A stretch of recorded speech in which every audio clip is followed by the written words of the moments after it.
Thank you for your report. We shall inform the troops of these developments and instruct them to proceed with the utmost caution should they encounter any survivors. Allow me to go and speak with the ones at the victor's spoils. They may be more willing to listen to a fellow Garlean and accept our offer of assistance. I pray you are right. And though I am loath to burden you any further, should there be an appropriate occasion to speak of Licinia and her sister, please do so.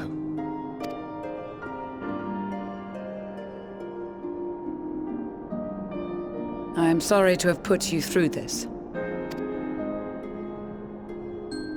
My distress is nothing compared to their suffering. So tell me, what else have we learned?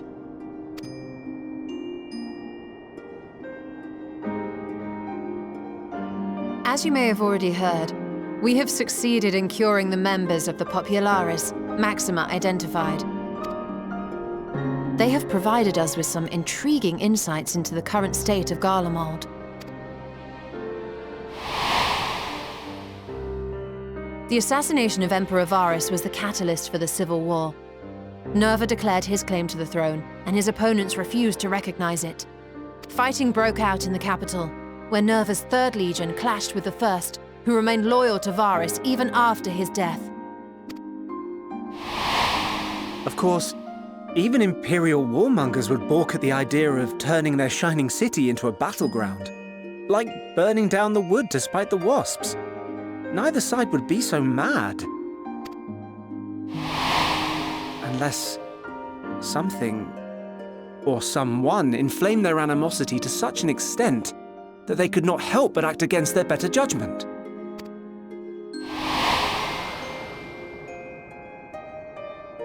It brings to mind events at the Gimlet Dark, does it not? The Emperor's sudden withdrawal from the front lines, specifically. Nerva and his father, Titus, Varus's then political rival, took advantage of rumors that Crown Prince Zenos had been possessed by a demon.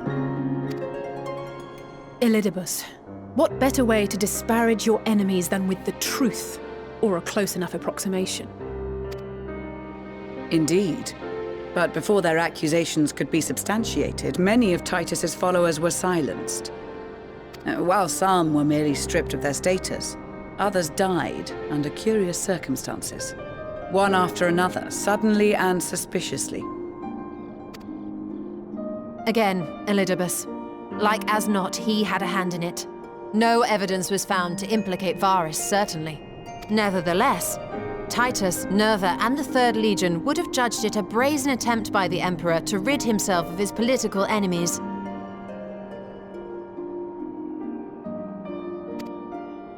And then, in the midst of this growing turmoil, Varus Sosgalvus is murdered.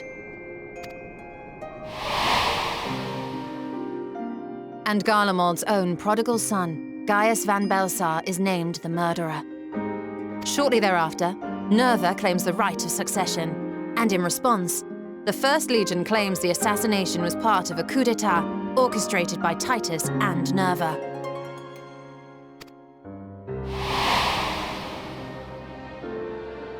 So no one is at fault, and everyone else is to blame. I should add that both parties received substantial financial backing, presumably to provide them with the means and encouragement to pursue a swift victory, and that these contributions came from the self-same benefactor. I'd heard House Brutus had been filling the Third Legion's coffers, but the First as well. It would seem so.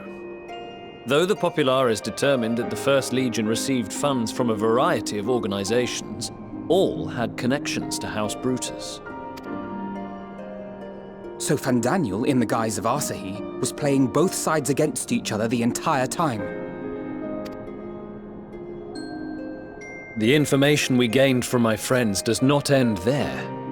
One night, shortly after fighting broke out, the capital was shaken by an immense tremor. From that point onward, they have no memories, no recollection of any events, including our clash on the Magna Glaciers. But when asked about the Imperial Palace and its bizarre transformation, they somehow recall Emperor Varus giving them orders in their dreams. May the Tower of Babel stand as testament to the glory of Garlemald. This sounds awfully familiar.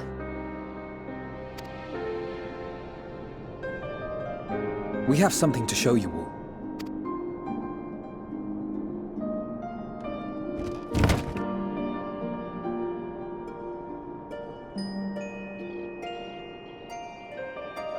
Varus spoke to them through this radio. Perhaps it was a recording, but if not, that would be inexplicable.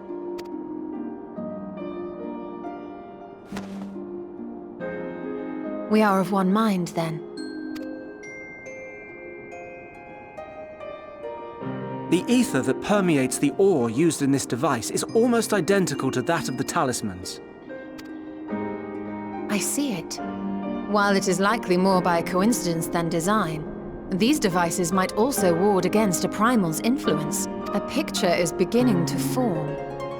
If the tremor felt throughout Garlemald was a wave of ether emitted by a primal, then while those within range would have been tempered, those huddled around a radio desperate for news concerning the Civil War would have been spared. No wonder Licinia kept it close. My friends, I must speak with you. A young man was caught trying to steal our supplies. He is a soldier of the Iron Men, we think, but one who has not been made thrall. Thankfully, Magni restrained him before blood was spilled. The stranger is outside, if you wish to ask him questions. I think we do.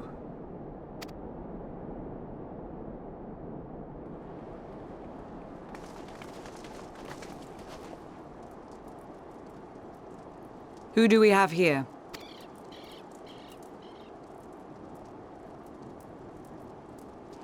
Garleans? Traitors to your homeland! Have you no shame?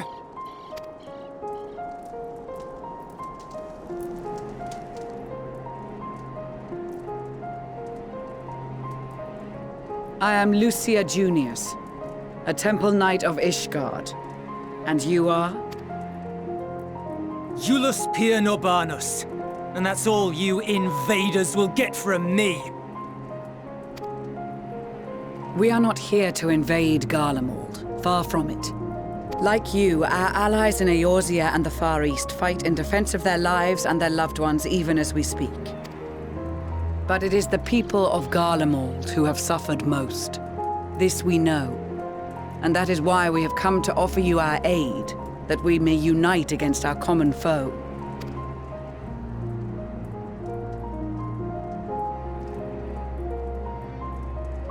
Whether you believe me or not, those are the facts. Now, answer me this.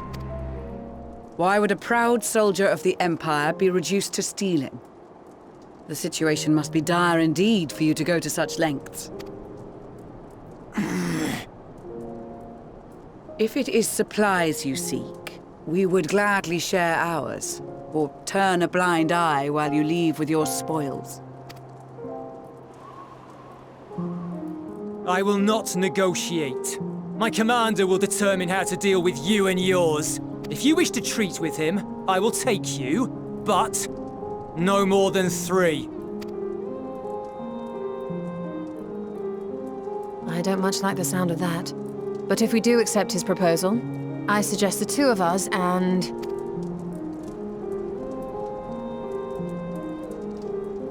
Please allow me and Alize to act as envoys. May I ask why?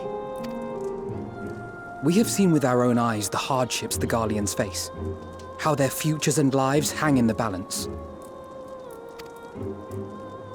It's not the warmest invitation, but it's an opportunity to prove our intentions true.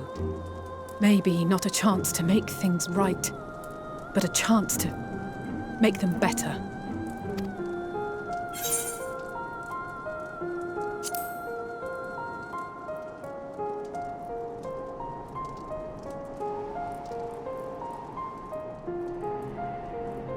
I can see that persuading you otherwise is a lost cause, but you will proceed with the utmost care.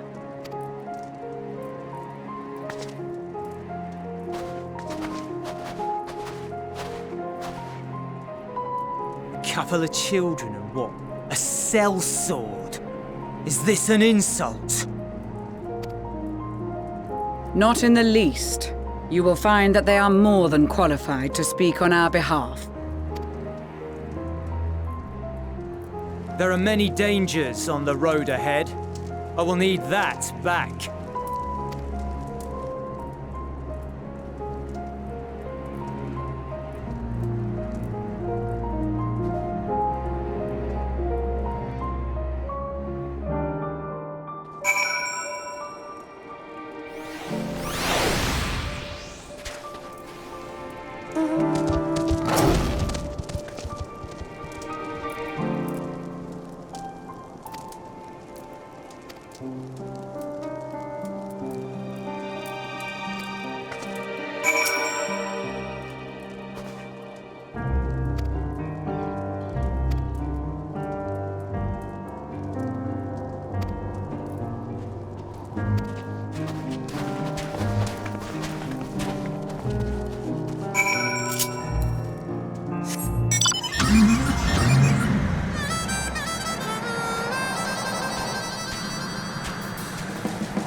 These are their chosen representatives.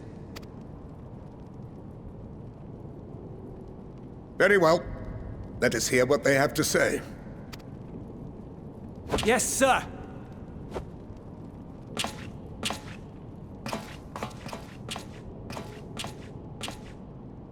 I present to you our commander, Lord Quintus Van Kina, Legatus of the First Legion. The first? I had no idea you had survived. We lost our emperor, our city, more than half our troops. For my wounds, I may never take the field again. But we survived, aye. In a manner much to your liking, I dare say. We have no intention of adding to your misfortunes, nor do we bear you any ill will. Spare me. Though you children may speak in earnest, overtures of peace ever ring hollow in my ears. So long as man stands to profit from his neighbor's suffering, war is inevitable. Driven from our ancestral homeland into this blasted waste. Yet still you yearned to rob us of our paltry scraps.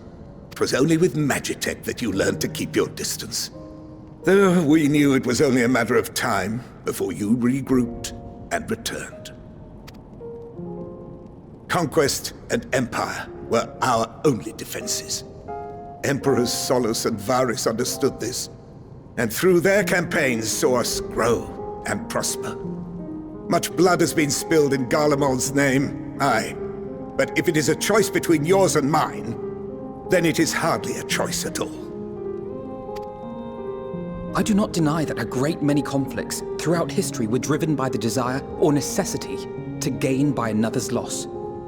That is not why we are here. Nor have we come to petition your aid in the war with the Telophoroi, grave though that threat may be. Our purpose is simply this. We wish to help you. Let us help you. If there is aught that can be done to ease your plight, we would be glad to do it. Perhaps you would.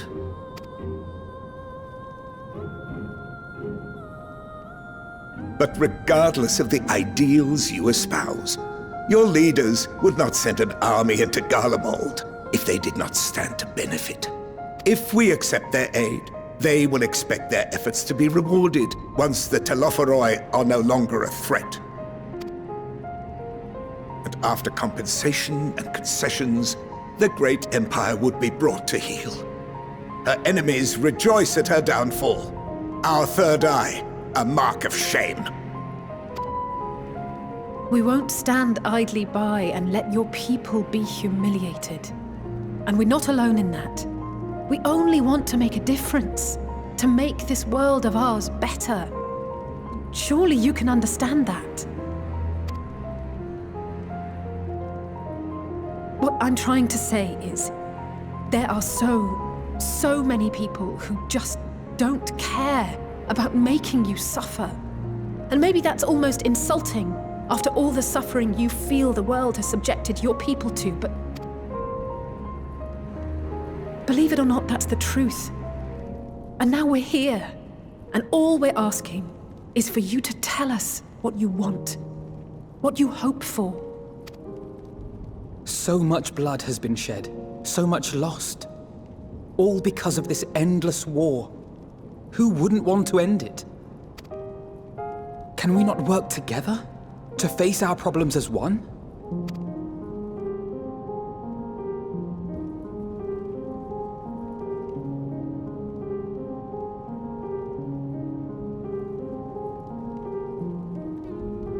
Answer me this, young peacemakers. If a world without conflict is your desire, why reject the unity and prosperity of Garlemald? Is it because we do not share your faith? That we do not share your heritage? That our ideals and virtues differ? that we cherish and hold in the highest that which you do not. Disparity is the root of discord, and peace built on compromise is flawed and fleeting. Happiness for one and all is a dream, and the reality is that to the victor go the spoils. That is why we Garleans will never submit nor surrender. For freedom and for pride, we will remain true to ourselves until the bitter end. That is my hope.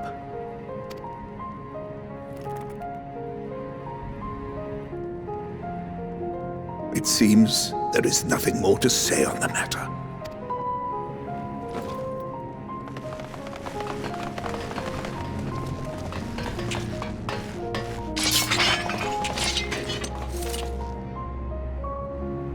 You will remain here while I decide what is to be done with you. Do not be alarmed. No harm will come to you if you cooperate.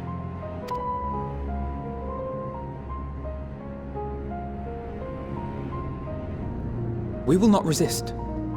However, as your guests, I ask that we be allowed to speak with the other members of your group. As you wish. I had no intention of locking you up, as by dawn you would be frozen stiff and you're no good to me dead. You are free to move about the encampment, but there is one condition. Collar them.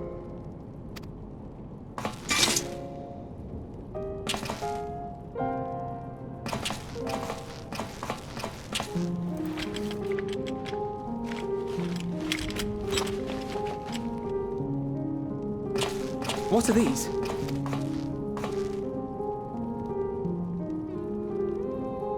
Incentive. You'll be watched at all times. Stray too far or act suspiciously, and we will administer a rather painful shock. Stop! Keep away from that one.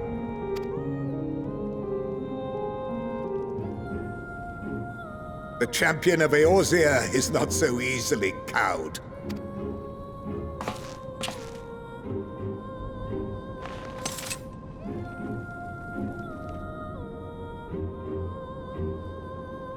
Even if she allowed herself to be collared, the shock would be no more than an itch. No. If she refuses to obey, we will activate the twins' restraints instead.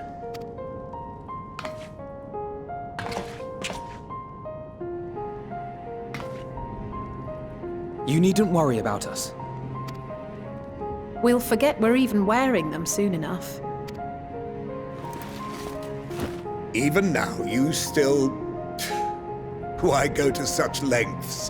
What is it all for?